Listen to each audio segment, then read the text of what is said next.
Let's talk about the Juicy Couture tracksuit. Welcome to MsMojo, and today we're counting down our picks for the top 10 things from the 2000s we want to forget. I know! For this list, we'll be looking at the most notable elements from the century's first decade that we're more than happy to pretend never happened. What were you doing in the 2000s? What would you like to forget? Let us know in the comments. Number 10. Crimped hair. While crimping sounds like a complimentary dance style to crumping, it's actually a very regrettable hairstyle. Yet we just can't seem to get rid of it. Those guys are a bunch of fools. It's obviously the wrong crowd. I'm running out of sticks to throw at people. Crimped hair was huge in the 1980s, and while we all thought we'd squashed it in the 90s, it returned in the 2000s, like the bad guy at the end of so many 80s horror movies.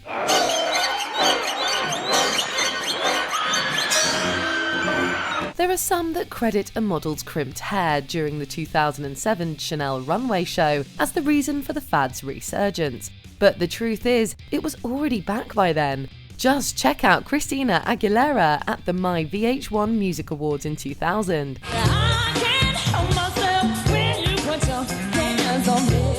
Even Hilary Duff's beloved character Lizzie McGuire rocked the crinkles in the early aughts.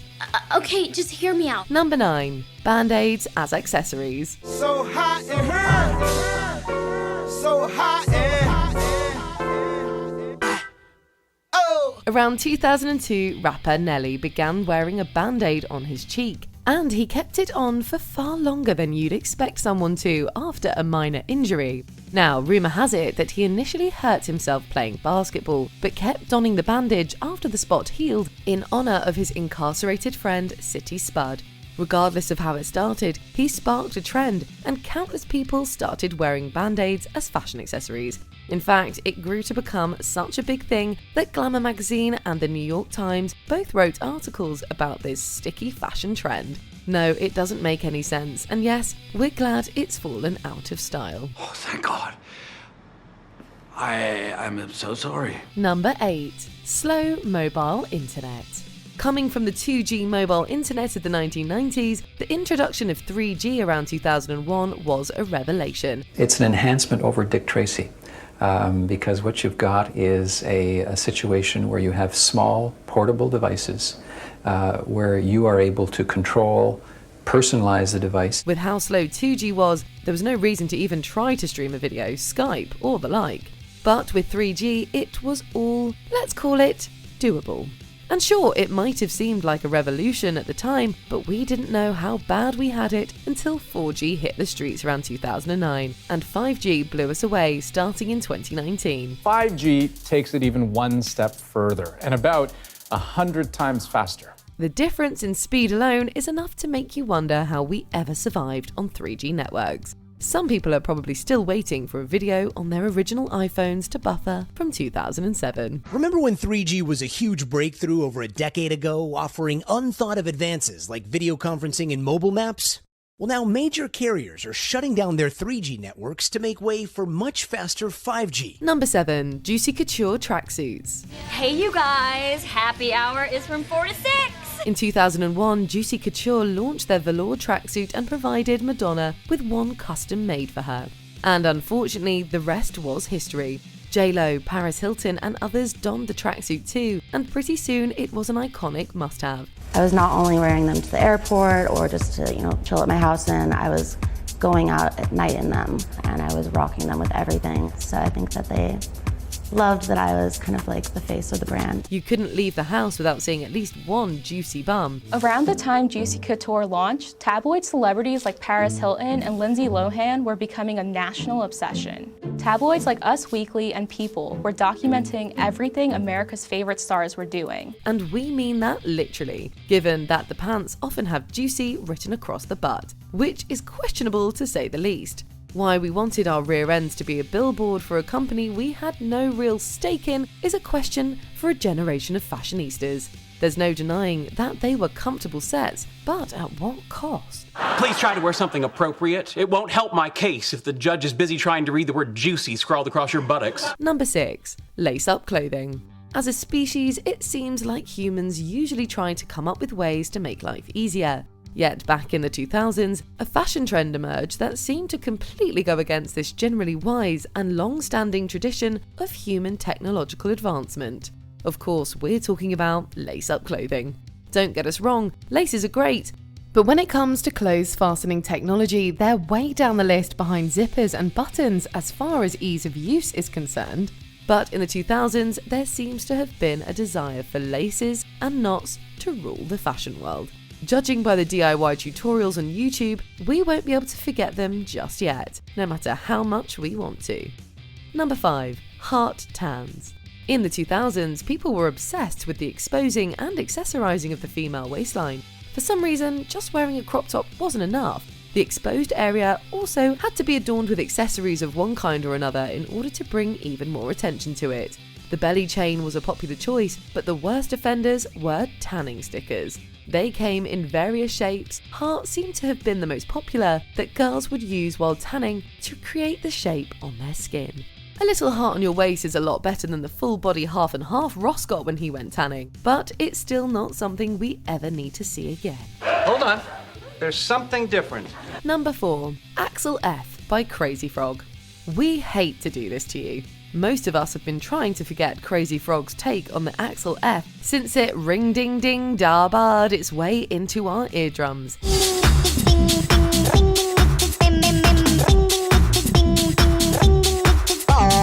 Now, don't get us wrong, the original version from the Beverly Hills Cop soundtrack is a classic piece of 80s movie music.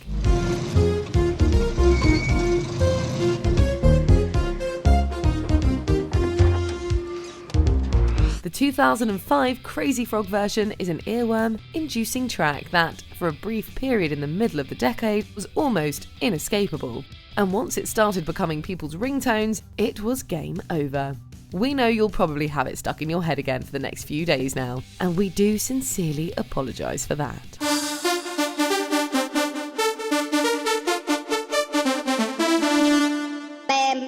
Number 3. Movies starring singers. Mariah Carey, Madonna and Kelly Clarkson all had very successful 2000s as far as their musical careers were concerned. Sadly, when it came to the movie side of things, the decade saw all three pop stars flop harder than an overcooked souffle. Wait a minute, was this your idea? Because I really didn't believe it when you said you wanted to work together. Are you kidding me? Of course. I couldn't wait to get you in here. Glitter, Swept Away and From Justin to Kelly were all highly hyped films that failed.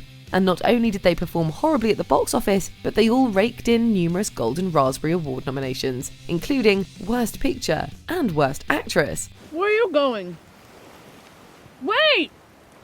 How about an answer?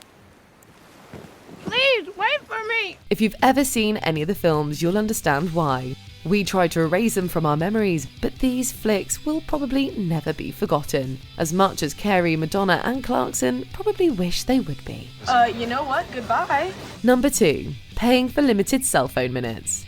These days, calling is probably the thing we used our phones for the least. Hey, did you SMS text message me? But that wasn't the case in the aughts. While we were doing more on our phones, making actual phone calls was still a big part of what we used them for. The carriers knew that, and they made us dole out the cash. Many phone plans back in the day included a set number of calling minutes. You know, not everyone gets to keep their unused minutes. And these days, we can't afford to be wasteful. Saving minutes saves money, yeah. If you wanted more, you paid more. And the same was often true for SMS. Needless to say, monitoring how long you spoke on the phone or how many texts you sent out was not fun. Nowadays, a majority of plans offer unlimited minutes and messaging, so the old ways seem unfathomable.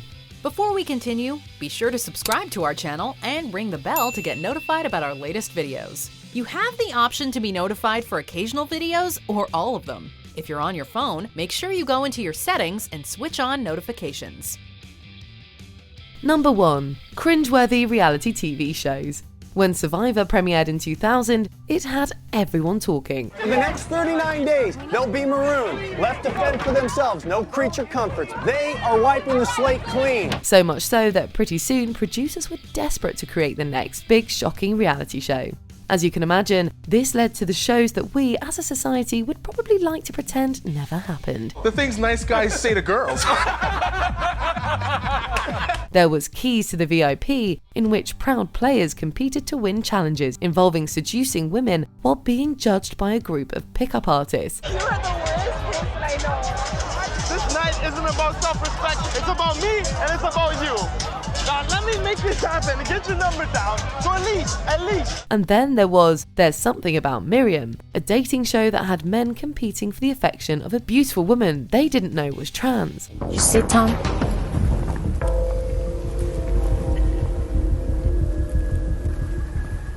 I'm not a woman. I was born as a man. We're more than happy to leave these exploitative, problematic reality TV series far in the past. Do you agree with our picks? Check out this other recent clip from MsMojo. And be sure to subscribe and ring the bell to be notified about our latest videos.